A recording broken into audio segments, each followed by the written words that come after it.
کہ آپ کسی مصیبت میں مبتلا ہو چکے ہیں یا کوئی حاجت ہے تو حضور اکرم صلی اللہ علیہ وآلہ وسلم نے فرمایا جب رات کو آنکھ کھل جائے تو یہ دعا پڑھ لیں۔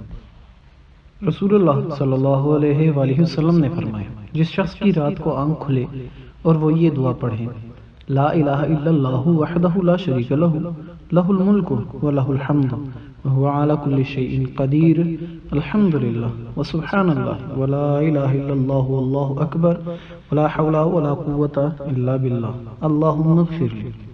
اللہ کے سوا کوئی معبود نہیں، اس کا کوئی شریک نہیں، بادشاہی اسی کی ہے اور اس کے لیے سب تعریفیں ہیں اور وہ ہر چیز پر قدرت کامل رکھتا ہے۔ سب تعریفیں اللہ کے لیے ہیں اور اللہ پاک ایک ہے اور اللہ کے سوا کوئی معبود نہیں اور اللہ سب سے بڑا ہے اور اللہ کی مدد کے بغیر نہ برائی سے بچاؤ ممکن ہے اور نہ نیکی کی طاقت۔ پھر اس کے بعد یہ دعا کریں اللہم اغفر لی، الہی مجھے بخش دے، یا کوئی اور دعا کریں تو اس کی دعا قبول ہوتی ہے، اور اگر وضو کر کے نماز پڑھیں تو اس کی نماز بھی قبول ہوتی ہے۔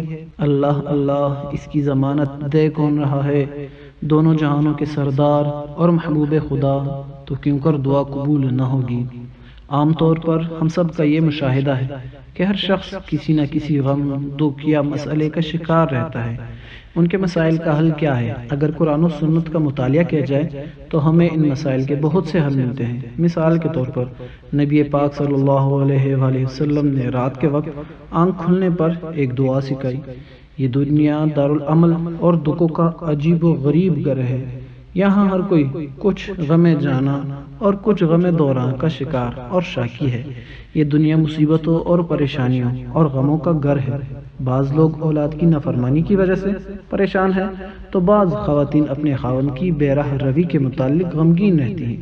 کچھ لوگ مال اسباب کے ختم ہو جانے کے غم میں ڈوبے رہتے ہیں تو بعض لوگوں کو اولاد نہ ہونے کا غم ستائے رہتا ہے۔ اس میں کوئی شک نہیں کہ اس دنیا میں ہر آنے والے امیر غریب نیک و بد کو قانون قدرت کے تحت دکھوں غموں اور پریشانیوں سے کسی نہ کسی شکل میں ضرور واسطہ پڑتا ہے۔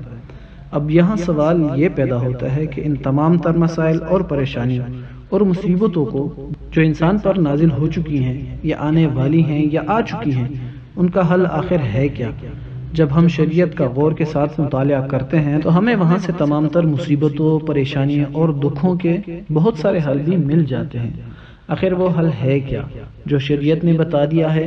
مثال کے طور پر اگر کوئی اپنی اولاد کی نافرمانی کی وجہ سے پریشان ہے، یا پھر اپنے خاوند کی بے راہ روی کی وجہ سے پریشان ہے، کوئی جھوٹے مقدمات میں پھنس چکا ہے، کسی کی کوئی چیز گم ہو چکی ہے، تو ظاہری سی بات ہے اس پریشانی اور مصیبت کی وجہ سے رات کو اس کو نیند نہیں آئے گی، یا پھر اس کو نیند آئے گی بھی تو وہ پھر رات کسی نہ کسی پہر وہ ضرور تھوڑی دیر کے لیے جاگ جائے گا۔ اس صورت میں اس کو کیا کرنا چاہیے؟ ہم قربان جائیں پیارے آقا رسول صلی اللہ علیہ وآلہ وسلم کی ذات پر کہ ایسے لمحے میں بھی آپ نے اس امت کی رہنمائی کی ہے۔ اب صلی اللہ علیہ وآلہ وسلم کا فرمان ہے جو شخص رات کے وقت بیدار ہوا اور اس نے یہ کہا لا الہ الا اللہ وحدہ لا شریک لہ لہ الملک ولہ الحمد وہو علی کل شیء قدیر الحمد للہ سبحان اللہ ولا الہ الا اللہ واللہ اکبر ولا حول ولا قوة الا باللہ۔ اللہ کے سوا کوئی معبود حقیقی نہیں، وہ یکتا و تنہا ہے، اس کا کوئی شریک نہیں، ساری بادشاہی اور تعریفیں اس کے لیے ہیں اور وہ ہر چیز پر قادر ہے۔ الحمدللہ سبحان اللہ، اللہ کے سوا کوئی معبود برحق نہیں۔ اللہ اکبر، نیکی کرنے کی طاقت اور برائی سے بچنے کی ہمت اللہ کے بغیر نہیں۔ پھر اس نے کہا یا اللہ مجھے بخش دے، یا کوئی اور دعا مانگی تو اس کی دعا قبول ہوگی۔ اگر وضو کر کے نماز پڑھی تو اس کی نماز بھی قبول ہوگی۔ اپنی حفاظت کے لیے، مصیبتوں کو ٹالنے کے لیے، پریشانیوں سے بچنے کے لیے پیارے آقا صلی اللہ علیہ وآلہ وسلم نے اس کا حل بھی بتا دیا۔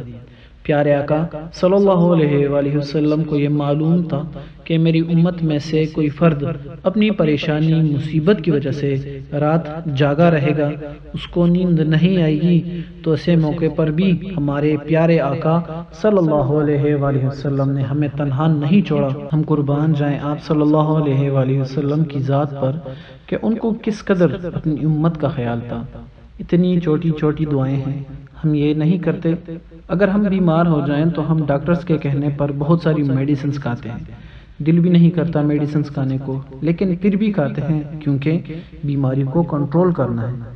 لیکن اگر ہم وہیں کریں، مصیبت غم نہ آئے، کسی آفت کو دور کرنا ہے تو کنٹرول کے لیے اذکار ہیں، نہ پیسہ جاتا ہے لیکن وہ ہم سے نہیں ہوتا۔ عبداللہ بن عبید رضی اللہ تعالیٰ عنہ نے کہا، اللہ کے رسول صلی اللہ علیہ وآلہ وسلم اپنی حفاظت کے لیے میں صبح شام کے معاملے میں کیا پڑھوں؟ تو نبی اکرم صلی اللہ علیہ وآلہ وسلم فرماتے ہیں، ہر صبح شام 3 مرتبہ تم سورۃ اخلاص پڑھو اور پھر 3 مرتبہ سورۃ فلق پڑھو، پھر فرمایا یہ 3 مرتبہ سورۃ الناس پڑھو، مطلب تینوں سورتوں کو ایک ساتھ پڑھیں۔ ہر وقت پریشانی والی چیز سے اللہ پاک محفوظ رکھے گا۔ اللہ ہم سب کا حامی و ناصر ہو، آمین۔